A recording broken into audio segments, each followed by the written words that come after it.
Hi hello friends, ഇനി വരാൻ പോകുന്ന ഒരു അപ്കമിങ് എപ്പിസോഡിലേക്ക് എല്ലാവർക്കും സ്വാഗതം.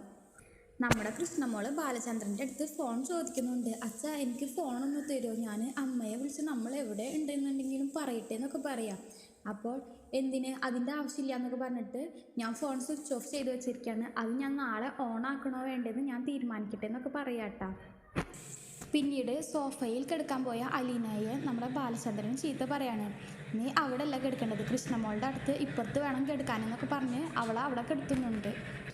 കുറച്ച് സമയത്തിന് ശേഷം നമ്മുടെ കൃഷ്ണമോള് പുറത്തേക്ക് ഇറങ്ങാണ്. അപ്പോൾ ബാലചന്ദ്രൻ അത് കണ്ടിട്ട് മോളെയും കൂട്ടി പുറത്ത് പോയി ഇരിക്കുന്നുണ്ട്. അപ്പോൾ എന്താ അച്ഛാ, എനിക്കിത് പറ്റുന്നില്ല, എനിക്ക് മരിക്കാനാണ് തോന്നുന്നതെന്നൊക്കെ നമ്മുടെ കൃഷ്ണമോള് പറയാണ് കേട്ടോ.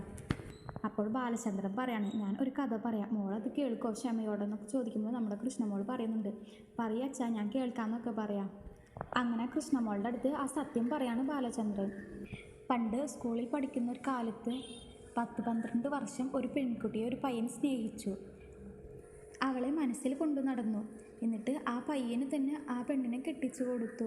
പിന്നീട് ആ പയ്യൻ അറിയാണ് അവൾക്ക് ഇതിനു മുമ്പ് വേറൊരു ചെക്കന് ഇഷ്ടമായിരുന്നെന്നും അതിലൊരു കുട്ടിയുണ്ട്, അവരുടെ കൂടെ കുറേ കാലം ജീവിച്ചു എന്നൊക്കെ പറയാണ്. അപ്പോൾ ഇത് ഈ പയ്യനോട് കാട്ടുന്നത് തെറ്റല്ലേ എന്നൊക്കെ, വഞ്ചനയല്ലേ എന്ന് നമ്മുടെ കൃഷ്ണമോളുടെ അടുത്ത് ചോദിക്കുമ്പോൾ കൃഷ്ണമോൾ പറയുന്നുണ്ട്, അതേ അച്ഛാ, ശരിക്കും വഞ്ചനയാണ്, എന്താ സംശയം എന്നൊക്കെ ചോദിക്കുക. ആ വഞ്ചിക്കപ്പെട്ട പയ്യൻ മോളുടെ മുന്നിലിരിക്കുന്ന ഈ ഞാൻ തന്നെയാണെന്ന്, നിൻ്റെ അച്ഛൻ തന്നെയാണെന്ന് പറയാം. അത് കേട്ട് ഷോക്കായി നിൽക്കുകയാണ് കൃഷ്ണമോള്. ഇല്ല അച്ഛാ, അച്ഛനെ ആരോ തെറ്റിദ്ധരിപ്പിച്ചിരിക്കുകയെന്നൊക്കെ പറയുന്നുണ്ട്. അപ്പോൾ അന്ന് ഞാൻ ആ വീട്ടിൽ നിന്ന് ഇറങ്ങിപ്പോയില്ലേ, അത് നീലഗിരിയിലുള്ള ഗംഗേട്ടൻ്റെ അടുത്തേക്കാണ് പോയത്. ഗംഗേട്ടൻ തന്നെ ഈ സത്യം പറഞ്ഞതെന്ന് പറയാം.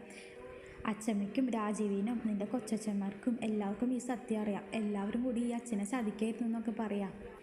ഈ സത്യം അറിഞ്ഞ ഞാൻ നിൻ്റെ അമ്മയുടെ കൂടെ ജീവിക്കുമോ? അല്ലെങ്കിൽ നിൻ്റെ അമ്മ ഈ സത്യം അറിഞ്ഞാൽ, ഞാൻ അറിഞ്ഞെന്ന് നിൻ്റെ അമ്മ അറിഞ്ഞു കഴിഞ്ഞാൽ എൻ്റെ കൂടെ ജീവിക്കുമോ, അതോ സൂസൈഡ് ചെയ്യുമെന്നൊക്കെ പറയാം. അപ്പോൾ കൃഷ്ണമോൾ പറയുന്നുണ്ട്, അച്ഛാ, അലീന ചേച്ചിയല്ലേ ഇപ്പോഴത്തെ പ്രശ്നം, അലീന ചേച്ചിയെ വീട്ടിൽ നിന്ന് പുറത്താക്കിയാൽ മതിയല്ലോ എന്ന് പറയാം. അപ്പോൾ ബാലചന്ദ്രൻ ചോദിക്കുകയാണ്, നീ എന്താ വിചാരിച്ചത്, ഈ അലീന ആരാണെന്നാ? ഇത് നിൻ്റെ സ്വന്തം ചേച്ചിയാണ് മോളെ, എനിക്ക് മുന്നേ ജനിക്കേണ്ട മോള്.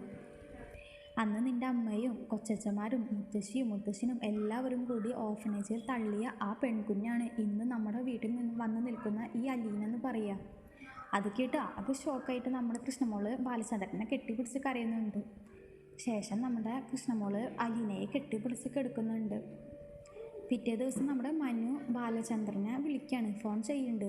അപ്പോൾ മനു ചോദിക്കുകയാണ്, അങ്കിൾ ഇത് എവിടെയാണ്, അലീന കൂടെ ഉണ്ടോ എന്നൊക്കെ ചോദിക്കുക. അപ്പോൾ ബാലചന്ദ്രൻ പറയാണ്, ഈ വിളിക്കുന്നത് വേറെ ആരും അറിയില്ല എന്നുണ്ടെങ്കിൽ നിനക്ക് ഞാൻ ഈ സ്ഥലത്തെ വഴി പറഞ്ഞുതരാം, ഇവിടേക്ക് നിനക്ക് ഒറ്റയ്ക്ക് വരാമെന്ന് പറഞ്ഞിട്ട് മനുവിനെ വിളിച്ചു വരുത്തുന്നുണ്ട്. അങ്ങനെ മനുവിനോടും ഈ കാര്യം തുറന്ന് പറയാണ് ബാലചന്ദ്രൻ. നിങ്ങൾക്ക് ഈ വീഡിയോ ഇഷ്ടപ്പെടുകയാണെങ്കിൽ ലൈക്ക് ആൻഡ് ഷെയർ ചെയ്യുക, കൂടി സബ്സ്ക്രൈബും ചെയ്യുക. താങ്ക്